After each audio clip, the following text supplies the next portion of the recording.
Salam hebat dan luar biasa untuk komunitas Ratulisa di seluruh Indonesia. Segar ya. Jadi suasananya memang segar sekali. Ini berada di saung tengah sawah, sehingga sangat asik untuk diskusi tentang bagaimana kita bicara masalah psikoterapi pragmatik ya. Jadi kalau kemarin saya tulis tentang kekuatan bahasa sebagai psikoterapi pragmatik, itu menjadi penting. Ternyata bahwa bahasa itu bisa memiliki kekuatan luar biasa. Jadi kalau saya katakan dengan bahasa kita mampu menguasai seseorang, itu ya itu betul, karena bahasa itu bisa menjadi media untuk menyampaikan pesan. Bahasa memiliki fungsi struktural dan fungsi fungsional. Jadi kalau kita lihat psikoterapi pragmatik ini, kalau kita lihat tesaurus KBBI, psikoterapi itu merupakan metode upaya untuk memengaruhi ya, untuk mensugesti, untuk menghibur, bisa juga untuk menghipnosis, sehingga proses yang saya katakan psikoterapi pragmatik itu akan sangat berkaitan dengan bagaimana kita memahami kondisi seseorang, memahami permasalahan psikis seseorang, lalu kita memberikan solusi, lalu kita memberikan sugesti, lalu kita memengaruhi, lalu kita memberikan pemantik, kita memberikan motivasi, kita memberikan hiburan.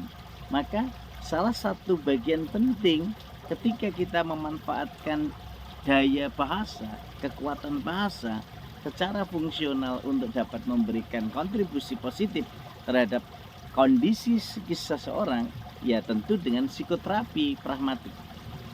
Pragmatik sendiri merupakan bagian memahami maksud ujaran seseorang atau memahami maksud dibalik ujaran seseorang yang terikat konteks. Jadi kalau ini menjadi salah satu titik temu ketika kita berbicara masalah psikoterapi pragmatik, tentu kita akan bicara masalah kontekstual.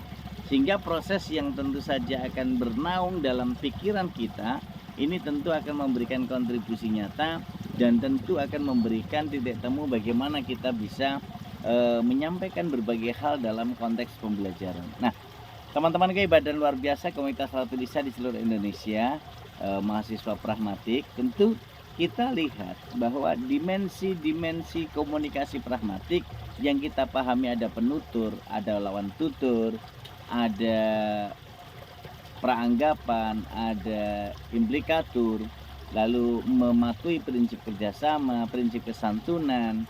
Kemudian kita bisa melihat dari berbagai aspek ketika kita menjadikan diskusi dan komunikasi kita dalam konteks tertentu, tentu memiliki maksud dan ujaran yang tentu saja tidak bisa kita lepaskan. Oleh karena itu, bagian-bagian penting dalam pengembangan komunikasi kita tentu akan sangat melihat bagaimana psikoterapi pragmatik ini akan diterapkan bisa dalam komunikasi keluarga, ayah, ibu dengan anak-anaknya, kemudian dosen dengan mahasiswanya, dosen dengan temannya, kemudian guru dengan siswanya, teman dengan sahabatnya, sejawat dengan yang lain-lain. Ini menjadi salah satu bagian penting bagaimana kita mengimplementasikan psikoterapi pragmatik ini dalam kehidupan dan dalam pengembangan kehidupan sehari-hari. Maka ketika kita melihat bahwa fungsi bahasa memiliki banyak hal untuk bisa menasihati, untuk bisa memberikan hiburan,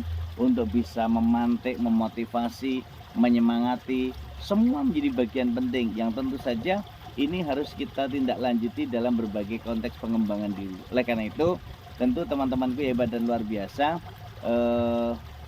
menjadi salah satu bagian penting untuk bisa melihat upaya kita bagaimana memanfaatkan ruang-ruang kosong dalam komunikasi kita, memberikan semangat kepada penutur dan lawan tutur di dalam situasi tertentu akan bisa menentukan bagaimana seorang penutur bisa memahami kondisi psikis seseorang seorang penutur bisa memahami permasalahan yang dihadapi lawan tutur kita, sehingga semua menjadi salah satu bagian penting ketika upaya itu kita lakukan dan akhirnya dampak nyata itu bisa terwujud.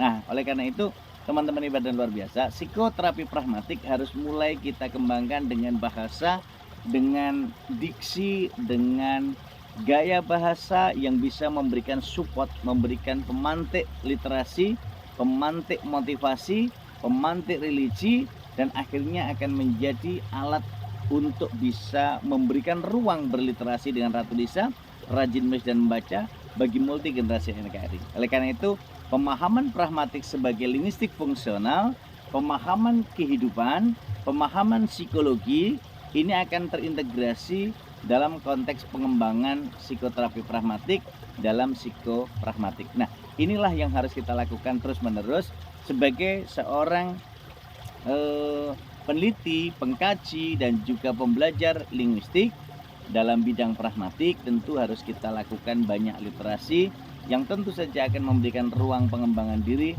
agar nantinya ruang-ruang ini bisa berkembang dan akhirnya interdisipliner linguistik dalam bidang apapun dengan konteks yang tentu saja akan bisa kita lihat kolaborasi antara struktural dan fungsional ini akan terelaborasi, dan akhirnya psikoterapi pragmatik dalam bidang psikopragmatik tentu akan terus mengembang dan memberikan ruang pengembangan imajinasi dan mimpi multigenerasi NKRI untuk dapat memberikan solusi-solusi kreatif, memberikan solusi-solusi edukatif, memberikan solusi-solusi religi kepada multigenerasi NKRI dan membuat terobosan-terobosan yang menyenangkan, yang menghibur, yang betul-betul memberikan ruang edukasi tanpa harus menyakiti, tetapi tetap dengan senyum 228, 2 cm ke kiri, 2 cm kanan, dan 8 detik mengembang. Dan ini semua akan menjadi kebahagiaan kebersamaan kita sebagai psikoterapi pragmatik dalam bidang psikopragmatik yang tentu akan berdampak positif buat kita semua. Bersama saya Muhammad Rahmadi Ratu Lisa, mari tetap belajar dan terus berliterasi dengan Ratu Lisa, rajin menulis dan baca di Istana Arfus tercinta. Sehat dan sukses untuk kita semua, dan tetap belajar dan belajar semuanya.